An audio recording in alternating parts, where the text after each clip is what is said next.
और जाजू भारत के दिल और देश के दूसरे सबसे बड़े राज्य यानी मध्य प्रदेश पहुंचते हैं।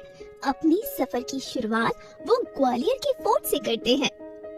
भारतीय परंपरा बहुत पुरानी है और इसकी झलक हमें ग्वालियर के किले में देखने को मिलती है, जो देश के सबसे पुराने किलों में से एक है। ऊपर से शहर का नजारा कितना प्यारा है। अच्छा वदिया, भारत के सेंटर में होने की वजह से इस प्रदेश का नाम मध्य प्रदेश है ना? बिल्कुल जाजू, और ग्वालियर में ही जन्म हुआ था क्लासिकल सिंगर तानसेन यानी रामतनु पांडे जी का। यहाँ के लोक नृत्य मटकी और गंगौर हैं। गंगौर नृत्य महिलाएं गंगौर उत्सव के समय करती हैं। अच्छा, वैसे गा तो तुम भी अच्छा लेते हो वदिया। तो लो फिर। निकले हम सफर पे, मंजिल का क्या पता, अरे ये रास्ते हमें अब ले जाए कहाँ, अरे ये रास्ते हमें अब ले जाए कहाँ। हंसते गाते दोनों ओरछा पहुंचते हैं। दोस्त, अभी हम बुंदेलखंड इलाके के सबसे पुराने शहरों में से एक शहर ओरछा में हैं। ये शहर बेतवा नदी के किनारे बसा हुआ है। वैसे मध्य प्रदेश की सबसे बड़ी और महत्वपूर्ण नदी है नर्मदा नदी। वदिया, मुझे तो ये किले बहुत पसंद आ रहे हैं। अब चलो जल्दी से दूसरे किले की ओर चलते हैं। ओरछा से दोनों खजुराहो की ओर चल पड़ते हैं। रास्ते में वदिया जाजू को बताता है कि मध्य प्रदेश कपड़ों के मामलों में काफी आगे है और यहाँ की महेश्वरी और चंदेरी साड़ी दुनिया भर में फेमस है। दोनों खजुराहो के मंदिर में घूम रहे होते हैं। जाजू, मध्य प्रदेश में हमें इतिहास के बारे में सीखने को बहुत कुछ मिलता है। जैसे खजुराहो के ये मंदिर मिडीवल सेंचुरी में चंडेला डायनेस्टी द्वारा बनाए गए थे। अरे वाह, तुम लोगों ने लेकिन इन्हें बहुत अच्छे से मेंटेन करके रखा है और इनमें कितनी डिटेलिंग के साथ काम किया गया है। हाँ, तभी तो इन मॉन्यूमेंट्स को यूनेस्को द्वारा वर्ल्ड हेरिटेज साइट्स घोषित किया गया है। इसके साथ सांची स्तूप और भीमबेटका रॉक शेल्टर्स को भी यूनेस्को द्वारा वर्ल्ड हेरिटेज साइट्स घोषित किया गया है, जो मध्य प्रदेश में ही है। अच्छा वदिया, सांची स्तूपा वही जगह है ना जिसकी फोटो 200 के नोट पर होती है? बिल्कुल सही दोस्त। सांची स्तूप की बौद्ध धर्म में बहुत मान्यता है। इसका निर्माण Mauryan emperor Ashoka the great ने करवाया था और आज के समय में भी मध्य प्रदेश तरक्की की राह पर है। यहाँ बने हुए लेदर के स्टफ्ड खिलौने तो पूरे देश में मशहूर हैं। इतिहास की बातें करते हुए दोनों जबलपुर पहुंच जाते हैं और सड़क के किनारे एक ढाबे में खाना खाते हैं, जहां उन्हें मध्य प्रदेश का लोकल दाल बाफला खाने को मिलता है।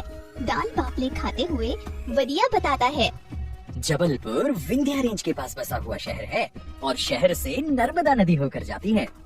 जबलपुर अपने मार्बल के लिए बहुत फेमस है और मध्य प्रदेश में ही डायमंड एंड कॉपर यानी हीरे और तांबे के सबसे अधिक भंडारण हैं।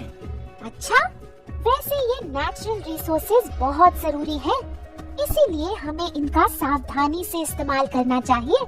वैसे मुझे पता चला है कि जबलपुर में धुआंधार फॉल्स भी है। तुम्हें कैसे पता? रोटी देने वाले भैया ने बताया। जबलपुर से निकलकर दोनों सतपुड़ा टाइगर रिजर्व पहुंचते हैं और जंगल सफारी पर चल देते हैं। मध्य प्रदेश को टाइगर स्टेट भी कहा जाता है क्योंकि दुनिया की लगभग 10% टाइगर्स की आबादी यहीं पर है। धीरे बोलो दोस्त, हम अभी एक टाइगर के पास हैं।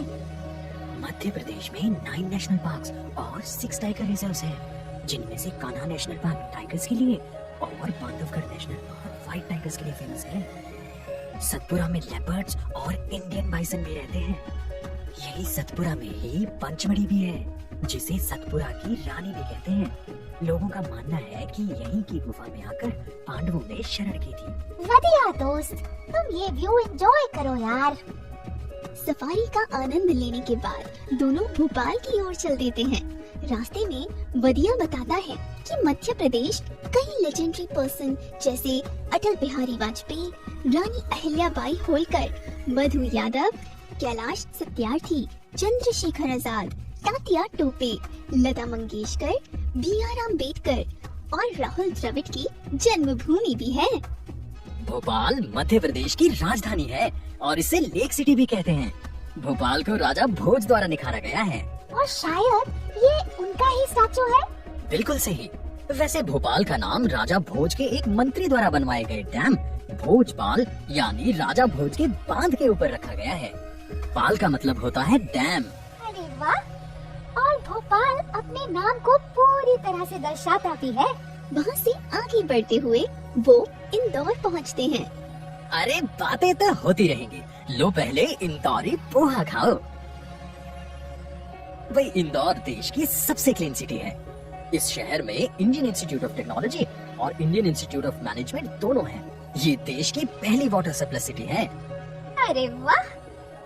क्या आप जानते हो मध्य प्रदेश में मलखम स्टेट स्पोर्ट है। मलखम को डंडे या रस्सी की मदद से परफॉर्म किया जाता है और सोयाबीन की खेती सबसे ज्यादा यही होती है। और यही समाप्त होती है हमारी मध्य प्रदेश की यात्रा। देखो अगली बार के लिए हमने उज्जैन का मंदिर, उज्जैन की पेपर मेशी टेक्निक और मांडू की शाम छोड़ दी है। यार देखो, इस पोहे ने तो मुझे पूरी तरह से चार्ज कर दिया है। तो जल्दी बताओ अब कहाँ चल रहे हैं हम? अब चलते हैं हम गुजरात।